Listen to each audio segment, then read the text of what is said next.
Hi, everybody. Welcome back to Am's Untitled Podcast. If you don't know me, I'm Am, and we're on episode 3 now. I can't believe I've been doing this now.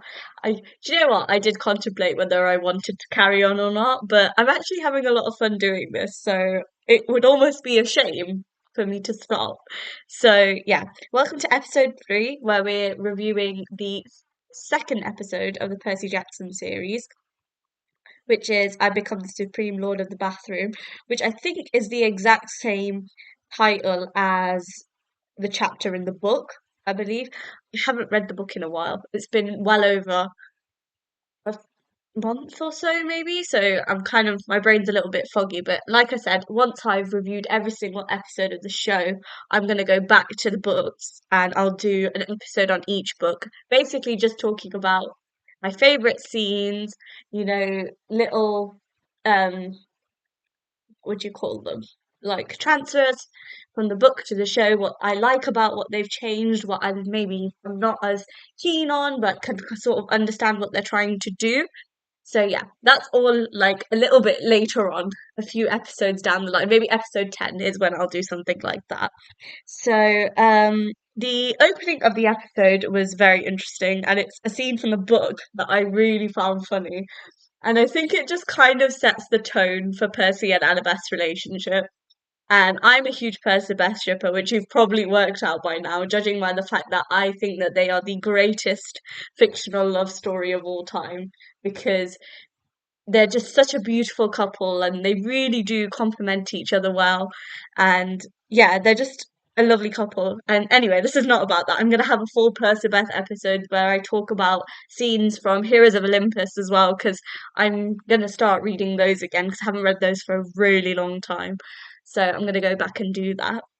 So yeah, the opening of the show, episode 2, was the infirmary scene where obviously Percy's just passed out from fighting the Minotaur and he ends up in the infirmary. And it's where he sort of meets Annabeth for the first time. He's in and out of consciousness. And she says her iconic line from the book, which is, "You drool when you sleep." And when I say my little fangirl heart couldn't take it, like I was literally smiling to the point where like my cheeks were hurting from smiling so much. Yeah, I just thought it was great. The way Leah delivered that line was just brilliant. I think she just captures Annabeth so well, and like she's very she can say like very funny things but with a straight face, and there's not a lot of actors that I've seen that can do that. So yeah, I really enjoyed that scene. It was a good little laugh at the beginning, and obviously Percy being the clueless person that he is, he's just like, what? And he'd fall back asleep again. So yeah, that was a really good way. I thought it was a nice way to open up the episode. I liked the way it sort of introduces Annabeth without introducing her, because obviously if you haven't read the books and you haven't seen the films, you're not really going to know how important Annabeth actually is in the storyline. So yeah, I thought it was really nice for non-book readers to just sort of get a little bit of an introduction. She doesn't necessarily introduce herself, but it's sort of like, oh yeah, remember this girl, she's important, sort of thing. So I thought that scene was really cool. And then it flashes to the next morning where Percy and Grover are talking about the Minotaur fight and talking about his mother. And you know what really stood out to me about this scene, I'll be really honest, is obviously Walker's performance is phenomenal. Like, I'll never stop banging on about how he was such a perfect choice for this character. But there's a bit where he's lying in the hospital bed and there's tears coming out of his eyes. Now, if you've read the books, you know that actually Percy doesn't really talk about his feelings to anyone, which I think is just so like odd. Like he never discusses how he's feeling, his vulnerability with anyone. And I just thought that it was really nice that they've put that into the show. It just makes him so much more relatable and so much more human, and that vulnerability, like can I say Walker's eye acting is insane. Like honestly, I was watching that scene and I was getting choked up. I was like, this little boy has, like, honestly, his life has just completely changed, and he's just lost the most important woman in his life. And he doesn't even know what's going on. Like, he doesn't know why he's where he is. And I thought that that was such a lovely scene. And yeah, I just, yeah, Walker and Aryan were just fabulous in that scene. Aryan has such a lovely vulnerability to him as well. Like he's literally the heart of this story, and like I think he really does like carry some of the story as well, which I love. I love that they've given Grover more of a piece in the series because he is such an important character. He's not just Percy's best friend, you know. He's so much more than that. He's not only his protector, but he's probably the closest thing that he's seen to a pure friendship in a really long time. So I really enjoyed that. And Arya and Samadri was just amazing. Like I really enjoy watching him. He's literally the most adorable thing in the show. Honestly, I love it. Okay, so after Percy and Grover have this, it's more of a tense moment than an argument. Percy sort of gets up and he says, "Oh, it was so important that I got here because of my dad, so I'm gonna find him." And he walks out of the room, and this is where he meets Mr. D. Now, if you don't know who Mr. D is, he's the camp actor. He's the camp director, basically, so he's in charge of the camp. And if you don't know, the reason why he's there is because it's a punishment from Zeus, although I can't necessarily remember for the life of me why he's being punished. I don't know if it was because he was having an affair or something, which doesn't make sense to me because he got to bring the woman that he was in love with him. So I don't really understand that. Make her immortal as well. So yeah. Anyway, so if you don't know who Mr. D is, he's the Greek god Dionysus. And when Percy walks in, he introduces himself, and Dionysus literally comes out with Peter Johnson is here. Now, obviously, it's funny for like non-book readers, but book readers will know that they have an ongoing banter throughout all the books. He's forever pronouncing Percy's name wrong. For some reason, he's convinced that Percy's name is Peter. I think he's just doing it just to piss him off. Yeah, it was just really funny. Like, I'm happy that they've put that banter in the show because it did make me chuckle when I was reading the books. It's nice to have that back and forth sort of relationship. And obviously, Percy is quite sassy as a character anyway. So I think he's sort of Mr. D's sort of the perfect person to bounce those ideas off of, you could say, or to trade insults with. And then there's a little Persassy coming out in that scene.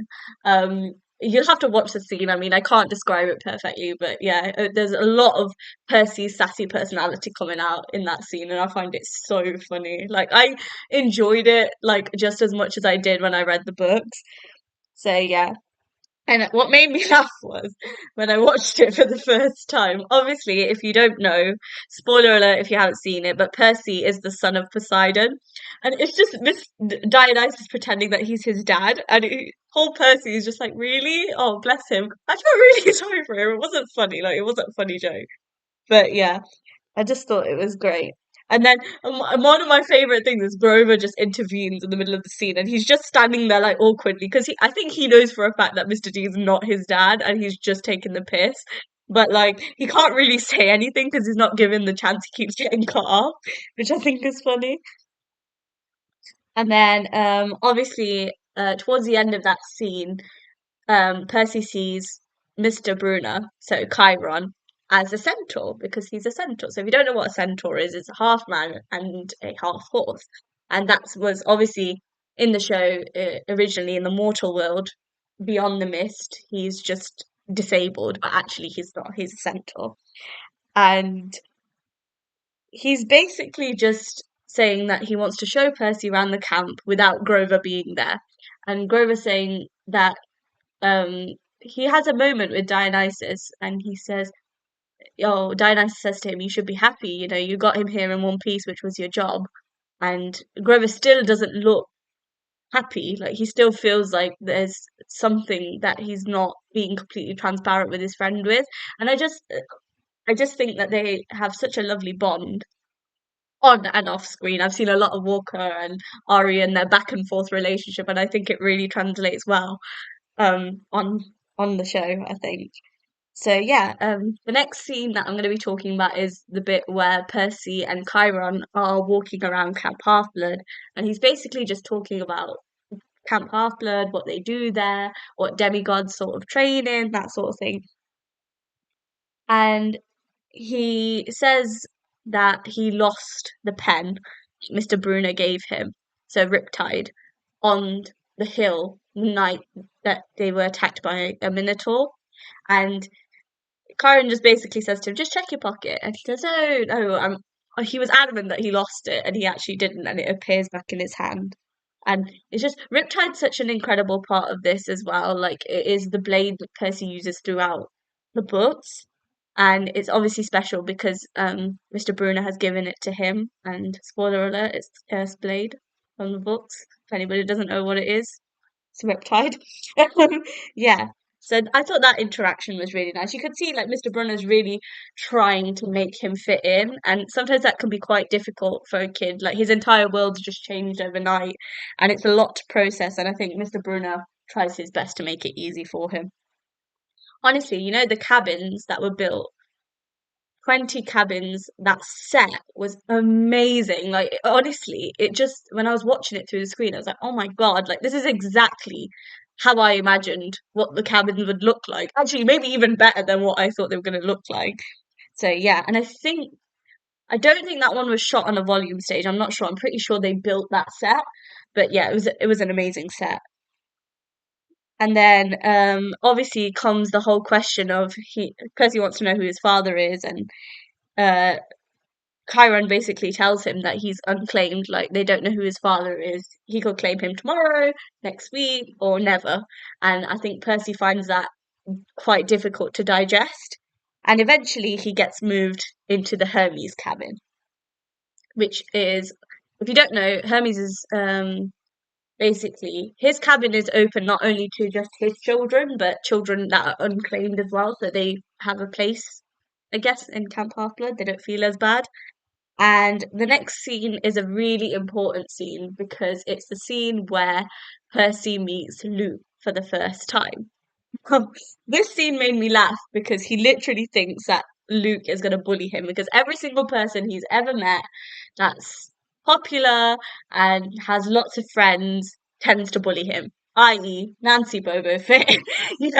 I think he's still living through that trauma and that worry that Luke is going to be like that. And Luke completely catches him off guard. He actually extends the hand of friendship, metaphorically and literally.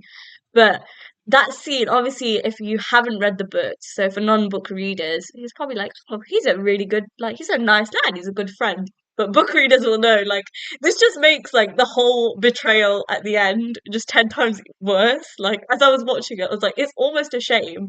And Charlie is so good as Luke. Like, he has this natural charisma, I think.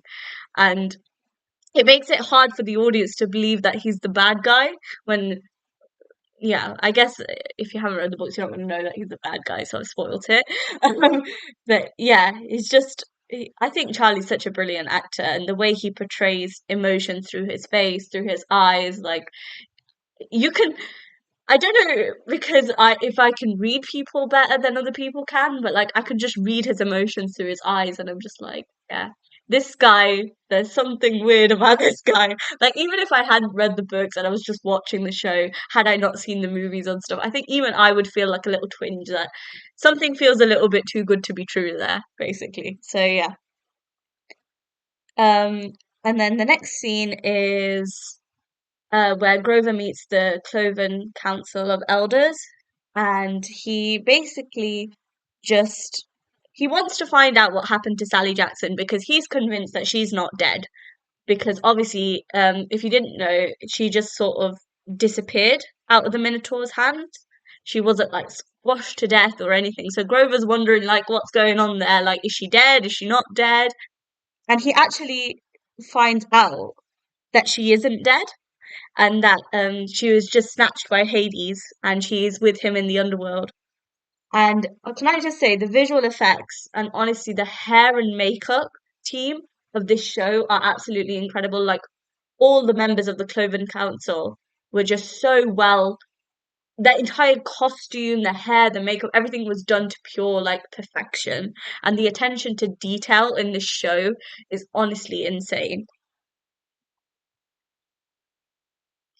And then obviously he makes this groundbreaking revelation that Sally Jackson actually isn't dead. So he takes that straight to Mr. D, so Dionysus and Mr. Bruner, Chiron, and he says, "Oh, she's not dead." And they were like, "Yeah." we know that she's not dead, but we're not telling Percy that because sometimes the truth isn't always the best thing to say because they know for a fact that Percy will just want to go and save his mother. And obviously, he's not well trained or anything to go and save her. According to them, he's not trained enough to go and save her.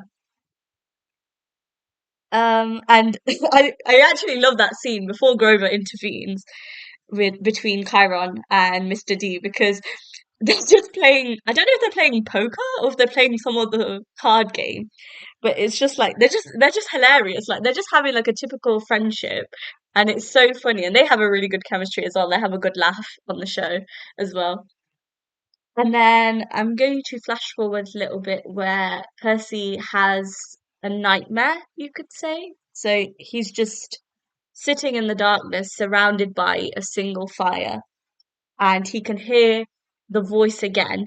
So there's this shadow talking to him, and he just, I think it's showing that it's trying to pry on his vulnerability a little bit, but again, it's not explicitly stated. So I guess it's up for interpretation. I guess different people interpret things different ways. But I can, like, I thought it was prying on his vulnerability and his affection for people. So yeah, that scene was also really good. And then obviously he jolts awake and he's wide awake. And then obviously Percy gets taken around the camp by Luke, where he was just gonna see what kind of special skills he has, and they're just they're just talking to each other.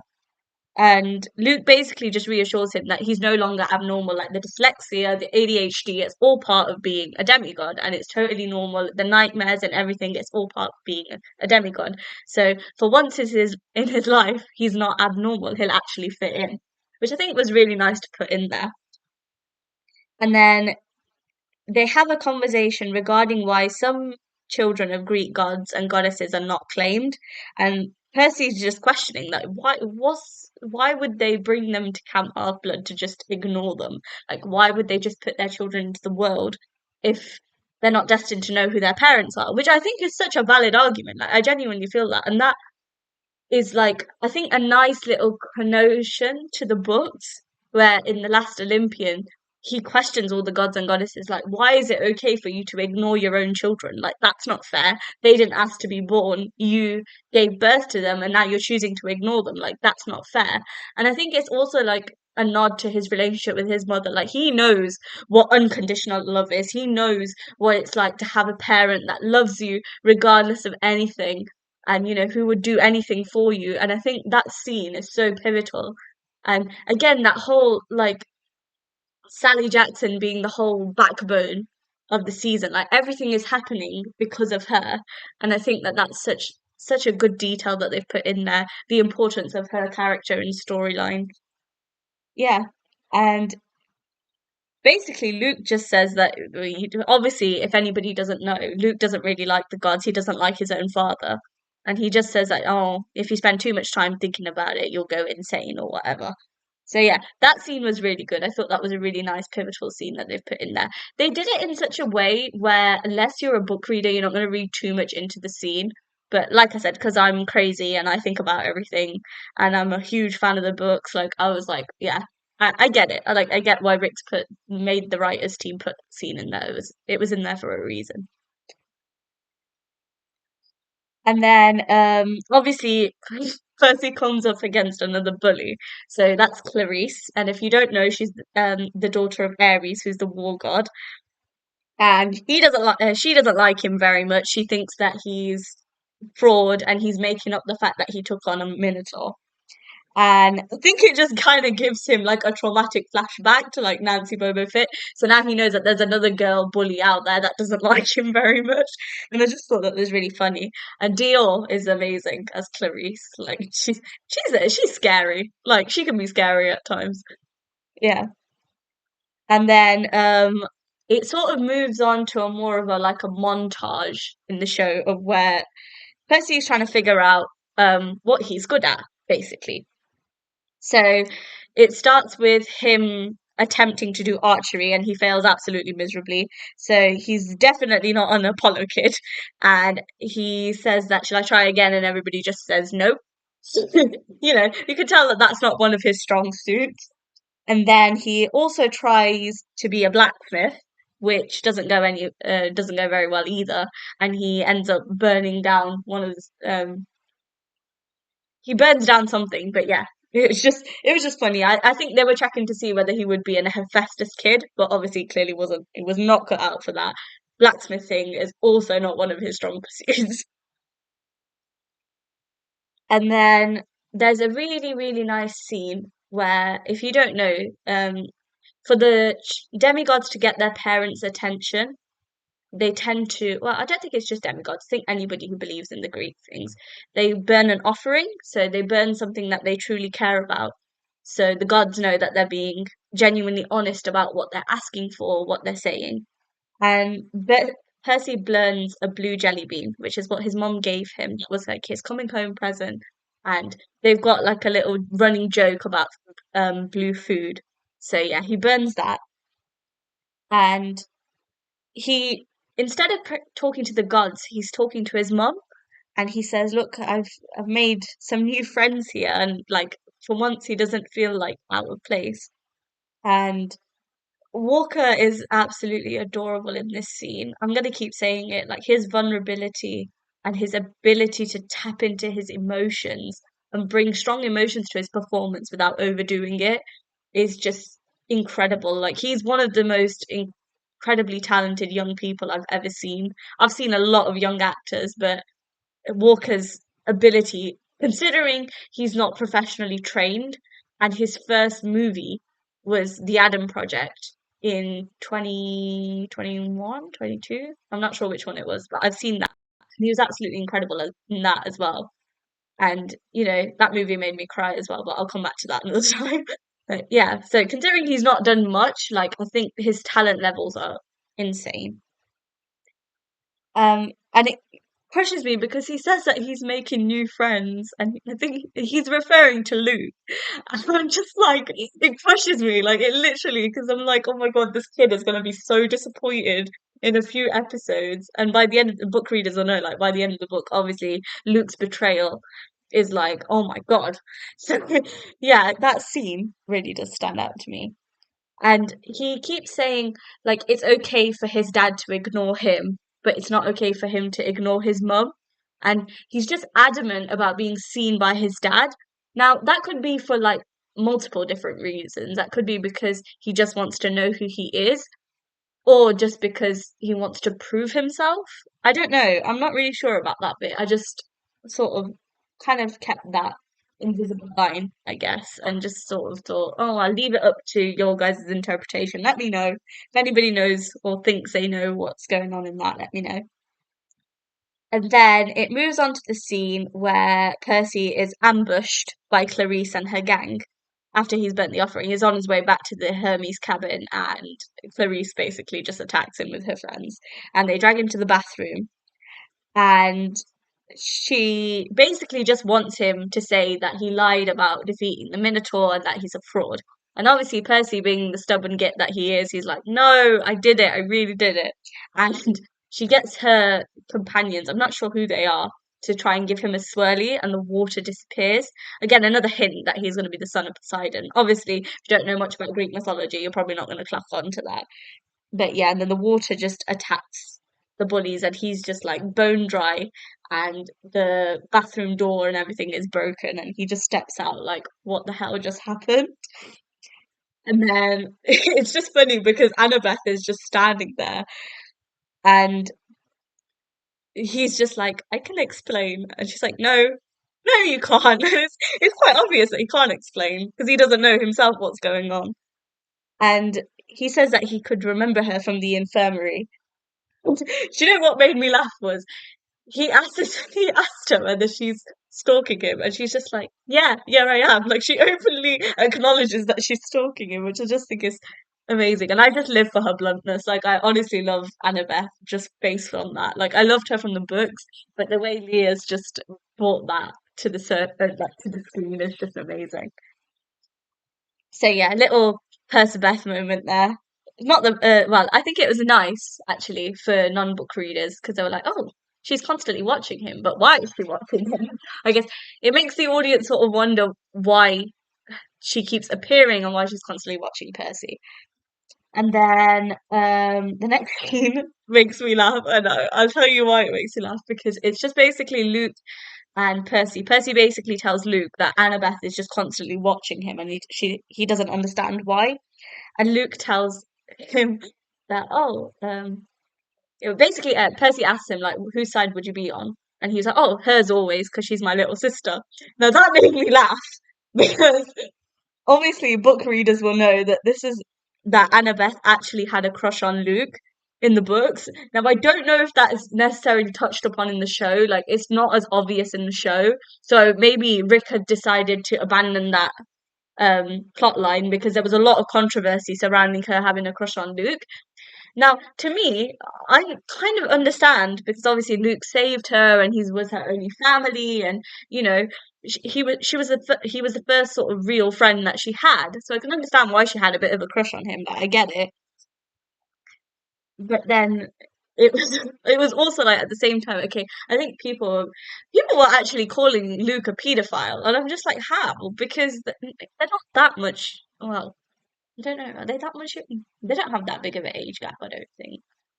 But yeah, it was just I didn't think that there was anything to cause a controversy over, but I guess people didn't like that thread line in the story, so I think it's been taken out of the show.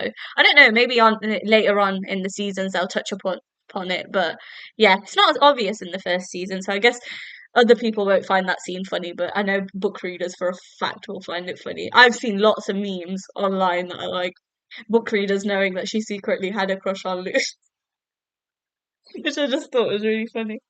Anyway, and then basically it was just like,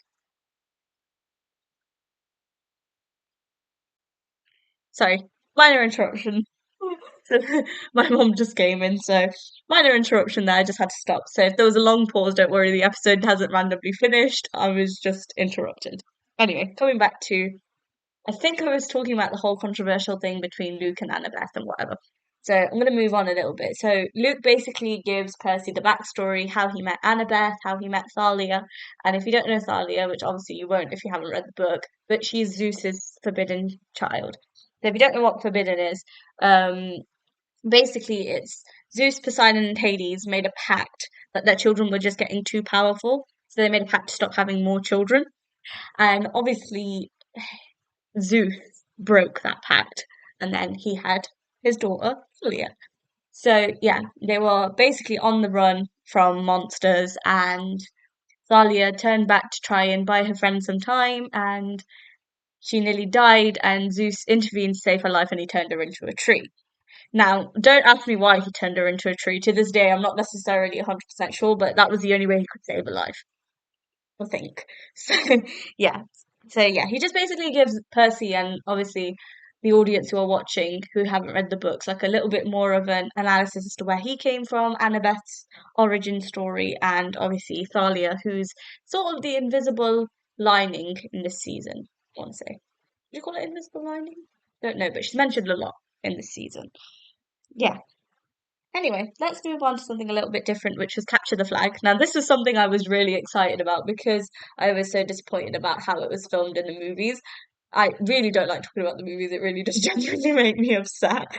But yeah, it's basically there was Blue Team, which was Annabeth's, so the Athena cabin, and I don't know who else is part of that actually. I can't remember from the books. But basically it was mainly it's the Athena cabin and the Hermes cabin versus the Ares cabin, which is the red team, which was led by Clarice. So the first thing that stands out to me is when the game starts and Annabeth basically just says to Percy, you come with me. She sends Luke away and whatever. So the first thing that made me laugh was as they're walking, Percy falls flat on his face. And Annabeth literally turns around and rolls her eyes at him and just carries on walking. And I think that kind of sums up their relationship in a nutshell, which I just think is so funny. And it really did make me laugh. And actually, that was an improvisation, that wasn't written in the script. Yeah, I think I've listened to an interview where Walker said that it was an improvisation. But yeah, I just feel like that scene is just funny. Like it's a good Percy moment. I liked that scene. And then towards the end of that scene, is where she fixes his armor. Sorry, another interruption. I'm so sorry. My bad.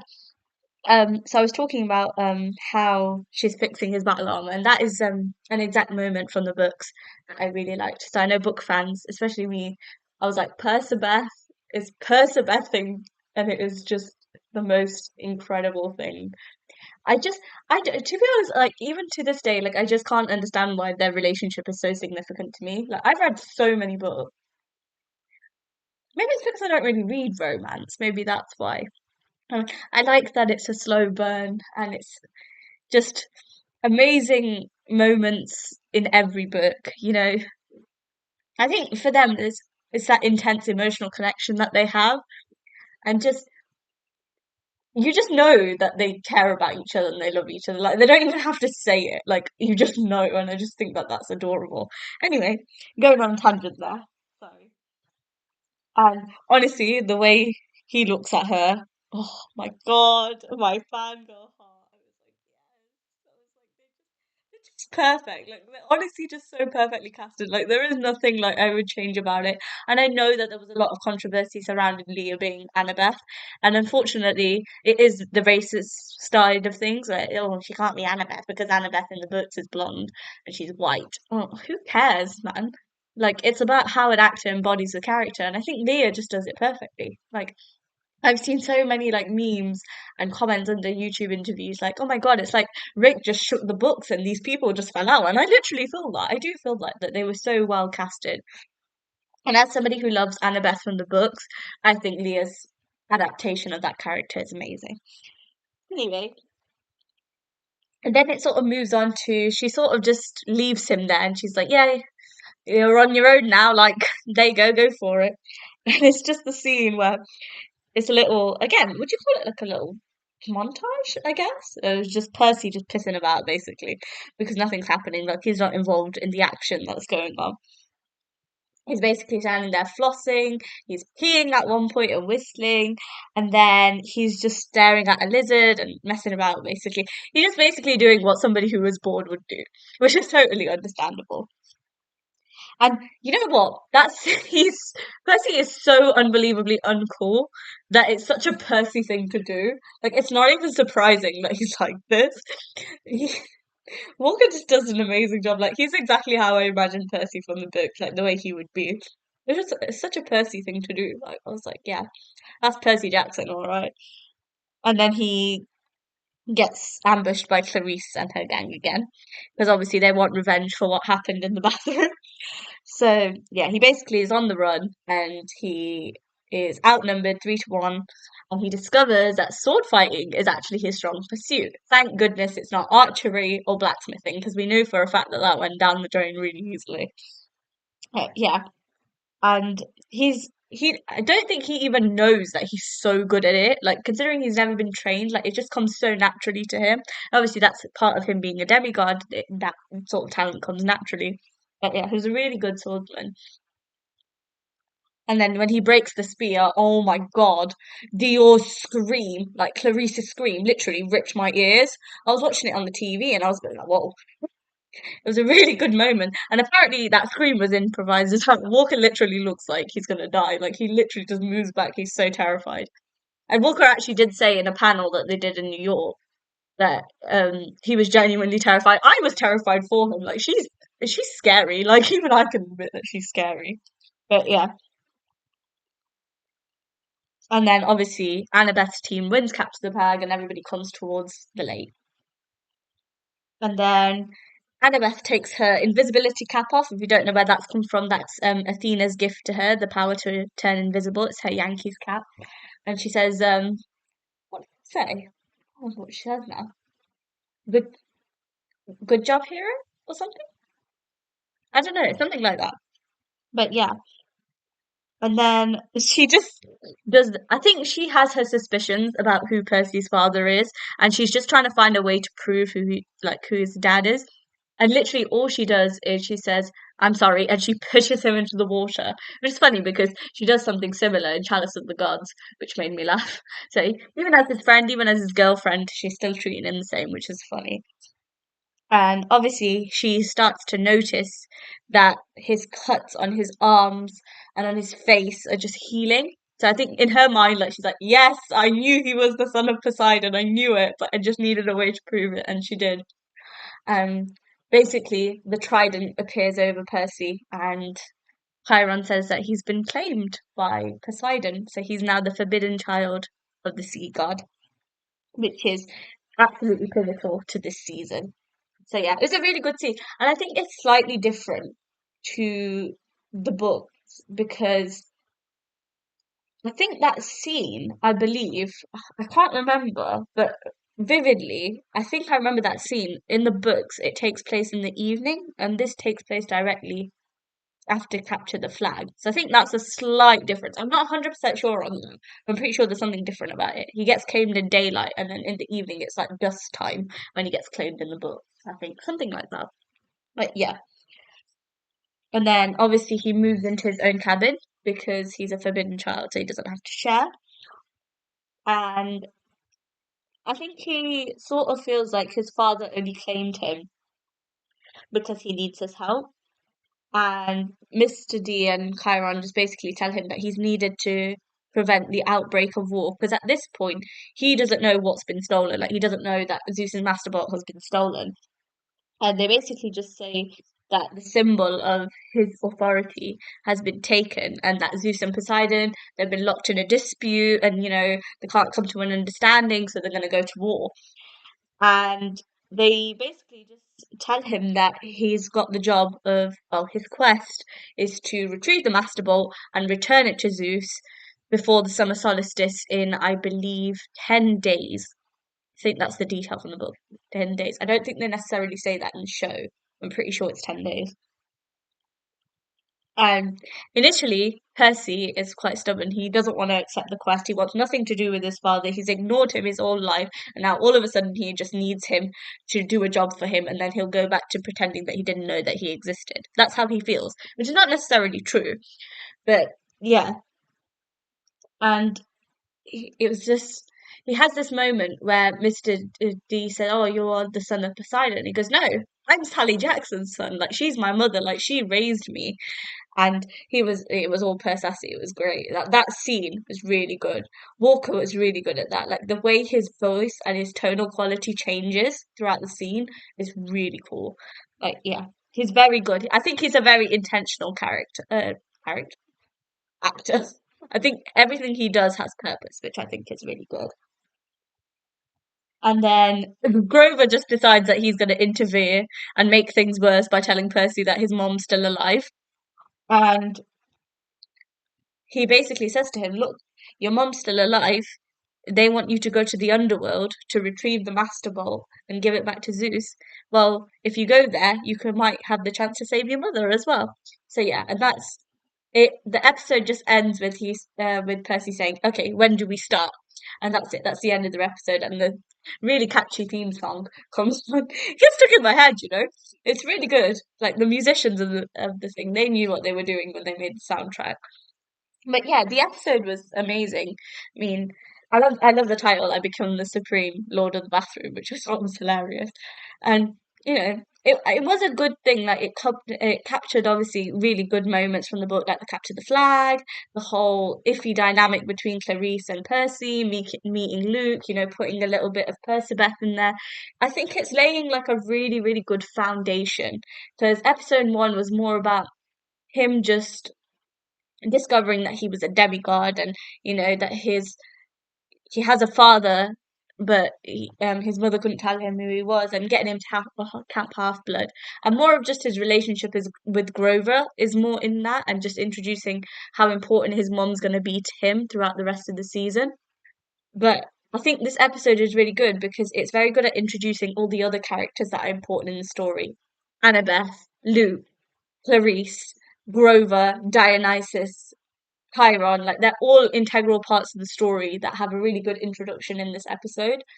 And you know what? I'm not really somebody who reads the reviews of the episode. I judge it based on how it makes me feel and what I like about it. And if there's anything that I'm not too keen on, I will tend to say it because obviously this podcast is all about me being honest and you know um maybe there's stuff in the other episodes that I'm not as keen on, but in this episode I can't really think of anything right now that I didn't really like about the episode. I think it was pretty well done, like pretty well done. Like I don't think there's much I would change about it. I can't even think of one change now. Like as I'm sitting here like deep in it, I can't really think of anything else. So I'm gonna just end it on the note of, yeah, it was a really good episode. Introduced all the other amazing characters that are significant in the first book. And yeah, it touched on Thalia's storyline a little bit, which I thought was really, really nice that they put that in there. You know, for non-book readers, it sort of gave them a little bit of information as to um what happened to Annabeth, Luke, and Thalia at that point and who their protector was, that sort of thing. So yeah, it was a really good episode. Like I really did enjoy it. And like I said to you guys, like in the beginning, if you haven't heard my first episode where I just kind of was talking about my favorite books, that sort of thing, is it was something I managed to binge in one night. Like I had to wait until all the episodes were streaming. I couldn't take the fact that there were two, and then I would have had to wait every week. Like I was just on the edge. Like, I just wanted to sit down and binge it, and I did, and I loved it. And I've watched it. This is my third time watching it. As I'm like writing the notes for these episodes, like, it's my third time watching it, and I'm enjoying it just as much like the third time round as I was when I initially watched it. So I think that just says more than enough, and I think the show is great, and I'm so glad that Rick was given a chance to adapt this story again. It is such a good book, and I'm waiting for my sister to get a little bit older so I can give these books to her because these books honestly mean so much to me. And you know, it was nice to have them on like a day where things weren't going right and you could just open it and get lost in it. And Rick's vision and the way he writes is just, he is one of my favorite authors of all time because he's just so good at making very grounded, relatable characters. And obviously, he's written my favorite love story of all time, which is Percy. So, what more as a reader could I possibly ask for? I mean, yeah, he was just all my respect to Rick, honestly, and his characters and this universe that he's created because it's insane. And a big thank you to Disney for just making it a series instead of a movie that no book reader was happy with. Like, I've spoken to a couple of my friends who have seen the movies and have read the books, and they were just like, no, those movies weren't it. I think they would have been better if they weren't Percy Jackson books or they weren't based on Rick's writing. But this series is so much better, and obviously the ages are a lot more believable. Like Percy's only 12, like in the first book, and obviously Walker was that age when he filmed. Although he looks like he had the biggest growth spurt throughout the show, I would say he does look significantly older in other episodes. But I guess that's part of life, isn't it? Kids grow up, and it's great. But I'm really excited to review the next episode. Um, which I think is called We Visit the Garden Gnome Emporium. So Medusa. And Medusa is one of my favourite parts of Greek mythology. And Jessica Parker Kennedy knocked it out of the park. But I'll talk more about that. Oh, knocked it out of the park. Oh my god, that's so cringy. Why did I just say that? Okay, whatever. No pun intended that Jessica was amazing. And I will talk more about her performance in the next episode. But yeah, on average, second episode, loved it. Thought it was great. Nothing I would change about it, and I'm glad that it talked about a couple of plot lines for non-book readers, and it sort of gave them a better understanding of what was going on. So yeah, that's all from me today. Thank you so much for listening in. I realised that I am rambled on for nearly 45 minutes about this. I can't remember how long the last episode was. I talk a lot. There was a lot in this episode to talk about. There was some really good significant scenes in this episode. So yeah, thank you so much for listening in. Let me know what you guys thought of the show, what you love about the books. Is Percy the greatest love story of all time? Do you agree with me? I personally think it is. But yeah, if not, let me know what you guys think is the best love story of all time. Like I said, DM me at Aamsuntitledpodcast on Instagram, or you can email me at amsuntitledpodcast@gmail.com. Any questions, let me know. If anybody's got any sort of questions that are not related to Percy Jackson, please do let me know. Like I said, this podcast isn't just about Percy Jackson. I'm going to be talking about lots of different books. But I thought that I would start with the Percy Jackson series because I loved it and I'm rereading the books. So, what better place to start? So anyway, thank you so much for listening in. I will chat to you guys in the next episode. I'm sorry that this episode is a little bit late. I've not been well for the last week. It's not been fun, but I really wanted to do this to distract my mind, and I'd been taking notes. I was watching the episode when I wasn't feeling well, and it really did make me feel so much better. It was a nice distraction from feeling poorly. So yeah, like I said, thank you so much for listening in. Let me know any content recommendations, like, oh, if there's any books that you guys think I might like, I'd love to know that as well. Spotify is being a bit of a pain. Like, it won't let me log into my account at the minute. So this podcast is probably going to go up in a few days if I can get it to work. But I will fix that technical difficulty and let you guys know on Instagram when it's going up. I always post when I'm uploading it and then when it officially goes out on Spotify. And I always check it on my phone to make sure it's there, the episode's there for you guys to enjoy. So thank you so much again. I'm going to stop rambling now and I will speak to you sometime next week. Bye.